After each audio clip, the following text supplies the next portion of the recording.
एक ही सवाल पूछ रहे हैं लोग, 4 जून का नतीजा क्या होगा?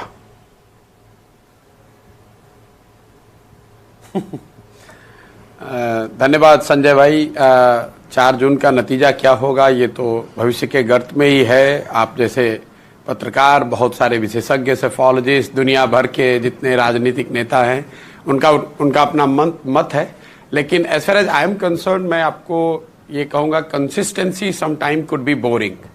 तो मैं अभी जो आपको बताऊंगा वो बोरिंग ही आपके और आपके दर्शकों को लगेगा, क्योंकि पिछले 3-4-5 महीनों से जो कुछ भी 2-4-5 साक्षात्कार हम लोगों ने करे हैं, मैंने कम से कम अपना जो नजरिया रखा है कि मुझे लगता है कि किसी भी तरीके से आप चुनाव का आकलन कर लें, ऐसा ही लग रहा है कि BJP, Modi led BJP NDA सरकार वापस आ रही है। नंबरों को लेकर, आंकड़ों को लेकर चर्चा हो सकती है, उसमें मत भिन्नता हो सकती है, लेकिन मोटे तौर पर ये बात करीब करीब साफ दिख रही है कि जो सरकार अभी है वो जिस तरह का नंबर उनके पास पिछले लोकसभा में या अभी के लोकसभा में है, मोर और लेस इन्हीं नंबरों के साथ या इससे थोड़ा बेहतर नंबर के साथ वो वापस आ सकते हैं। दोस्तों नमस्कार, आपका हमारे चैनल रिएक्शन ऑफ पब्लिक में एक बार फिर से स्वागत है। दोस्तों आज हम एनडीटीवी चैनल की एक वीडियो लेकर आए हैं। इस वीडियो में एनडीटीवी के वरिष्ठ पत्रकार संजय पुगलिया और चुनाव विश्लेषक प्रशांत किशोर के बीच चर्चा होती है, जिसमें संजय पुगलिया ये जानना चाहते हैं प्रशांत किशोर से कि इस बार के चुनाव में सत्ता में कौन आ रहा है, किसकी सरकार बनने जा रही है। इस प्रश्न के जवाब में प्रशांत किशोर कहते हैं कि 4 जून को क्या होगा ये तो भविष्य ही बताएगा, लेकिन मुझे ऐसा लगता है कि एनडीए सरकार वापिस आ रही है। उनको कितनी सीटें आएंगी इसको लेकर चर्चा हो सकती है, लेकिन बीजेपी सरकार फिर से वापस आ रही है, कुछ अधिक सीट के साथ या कुछ थोड़ी कम सीट के साथ। दोस्तों इस विषय पर थोड़े विस्तार से चर्चा पर उन्होंने बताया कि किस स्टेट में सीटें कम हो रही हैं और किस स्टेट में उनको ज़्यादा सीटें मिल रही हैं। दोस्तों आपका इस विषय में क्या कहना है, अपनी राय कमेंट बॉक्स पर जरूर लिखें और साथ ही वीडियो को लाइक करें और चैनल को सब्सक्राइब जरूर करें। तो आइए देखते हैं ये वीडियो। जी बिल्कुल प्रिसाइज है कि सेम नंबर या थोड़ा बेहतर नंबर के साथ आ सकते हैं। प्रशांत जी, जहां से मैं बैठ के अभी आपका इंटरव्यू ले रहा हूं ये मुंबई है और साउथ मुंबई में सबसे लो टर्नआउट हुआ है, लेकिन मुंबई के लोग चूंकि ताकतवर लोग हैं तो बड़ा अनुमान लगाते हैं, इनका ब्लड प्रेशर बड़ा जल्दी ऊपर नीचे हो जाता है, जो रिफ्लेक्ट होता है स्टॉक मार्केट की एंग्जाइटीज़ में जो पिछले दिनों हमने चर्चाएं सुनी। जाहिर है कि उसको ग्राउंड रियलिटी का पता नहीं है बाजार को, इसीलिए डिबेट ये चली कि कहां सीटें घटेंगी, कहां बढ़ेंगी। ये भी एक चर्चा का विषय रहा, थोड़ा सा मीनिंगफुल भी है, थोड़ा सा वो बेमतलब का डिस्कशन भी है, लेकिन ये सवाल आपसे पूछना जरूरी है कि सीटें कहां बढ़ेंगी और फिर चर्चा करेंगे कि कहां घट सकती हैं।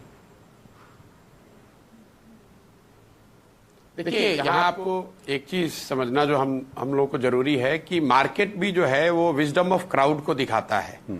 Millions of people, investors and otherwise अपनी समझ से या फाइनेंशियल एनालिस्ट या एडवाइजर्स की समझ, उनकी मदद से एक डिसीजन लेते हैं और उनका एक कंबाइंड जो जजमेंट है वो मार्केट के रूप में आपको हमको दिखता है। उसी तरीके से जो चुनाव भी जो है वो भी विजडम ऑफ क्राउड है।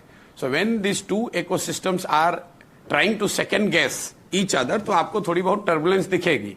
मार्केट को जो लोग चला रहे हैं या जो उसके पार्टिसिपेंट हैं वो मिलियंस में है, वो सेकंड गेस करने की कोशिश कर रहे हैं कि जो मिलियंस ऑफ लोग वोट करने जा रहे हैं वो कैसे करेंगे।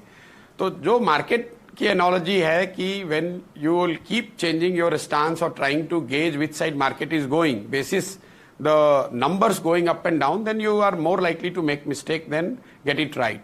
सेम चीज यहां पर भी लागू होती है। अगर आप चुनाव को minute to minute, day to day, week to week के बेसिस पर रनिंग कमेंट्री के तौर पर देखेंगे और ये गेज करने की कोशिश करेंगे कि चुनाव किधर जा रहा है, तो मेरा अपना मानना है कि आप you will behave more like a day trader. तो और डे ट्रेडर्स का फेट क्या है वो आपको, हमको, दुनिया को पता है, डॉक्यूमेंटेड है। तो मुझे ऐसा लगता है कि rather than going by that we should look at the basic fundamentals.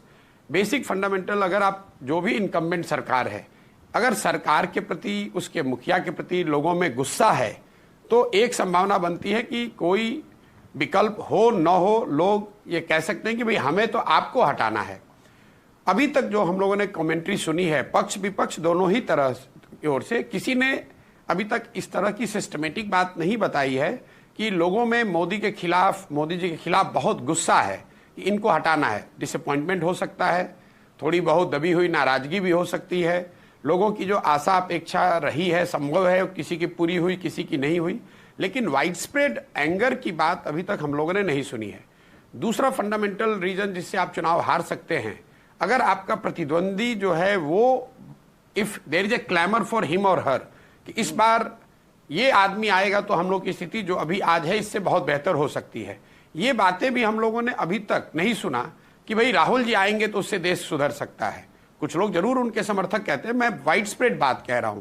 तो in absence of a widespread anger against the incumbent or a clamor for somebody who is a challenger, मुझे नहीं लगता है कि कोई आमूल चूल परिवर्तन या कोई बहुत बड़ा परिणामों में जो परिवर्तन की लोग बात कर रहे हैं वो दिखेगा।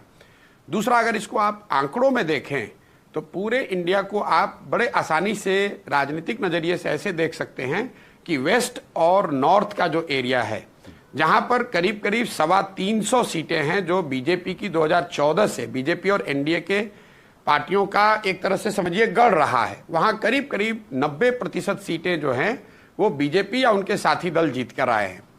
और इंडिया को अगर आप ईस्ट और साउथ का जो एरिया है, जब मैं ईस्ट और साउथ कह रहा हूं तो start with Bihar, add that to Bengal, Assam, Orissa, Telangana, Andhra Pradesh, Tamil Nadu और केरल, ये जो 225 के आसपास सीटें हैं, ये एरिया रहा है जहां पिछले 10 सालों में बीजेपी का प्रदर्शन उतना अच्छा नहीं रहा है। इन 225 सीटों में भाजपा के पास आज की तारीख में 50 से कम सीटें हैं। तो अगर बीजेपी को हारना है तो आपको कोई, अगर आप उसका आकलन करना चाहते हैं तो आपको कोई सेफोलॉजिस्ट होने की जरूरत नहीं, बस आपको ये देखना है कि क्या वेस्ट और नॉर्थ में जो उनकी बल्क ऑफ द सीट्स है, 250 सीट जो आई हैं, उसमें उनको कोई मटेरियल डैमेज हो रहा है कि नहीं। मेरा अपना जो अनुमान है, जो सारे कंजर्वेटिव अनुमानों को भी अगर आप साथ में ले लें, तो वेस्ट और नॉर्थ में बीजेपी को कोई मटेरियल डैमेज होता हुआ नहीं दिख रहा है। और दूसरी 2-3-5 महीनों से जो लोग राजनीति को फॉलो करते हैं, वो हम लोग जैसे लोग भी जो बता रहे हैं कि ईस्ट और साउथ में भाजपा की वोट शेयर और सीटें दोनों ही बढ़ रही हैं। मैं राज्यों का नाम मैंने आपको पहले ही बता दिया है। मुझे ऐसा लगता है कि भाजपा को इन चुनावों में उड़ीसा जैसे राज्यों में, तेलंगाना में, आंध्र प्रदेश में, बंगाल में, असम में, बिहार में, क्यूमुलेटिवली, मैं एक एक राज्य की अलग बात नहीं कर रहा हूं, put together Tamil Nadu and Kerala, इन राज्यों में जितनी सीटें उनके पास है उससे 15-20 सीट बढ़कर आएगी और इन क्षेत्रों में भाजपा के वोट शेयर भी बढ़ेंगे। तो नेट स्टेटस को, और स्टेटस को with A positive bias towards the incumbent, यानी कि जो उनकी स्थिति है उससे कुछ बढ़कर ही सीट आ सकती है, कम होने की संभावना मुझे बहुत कम दिखती है।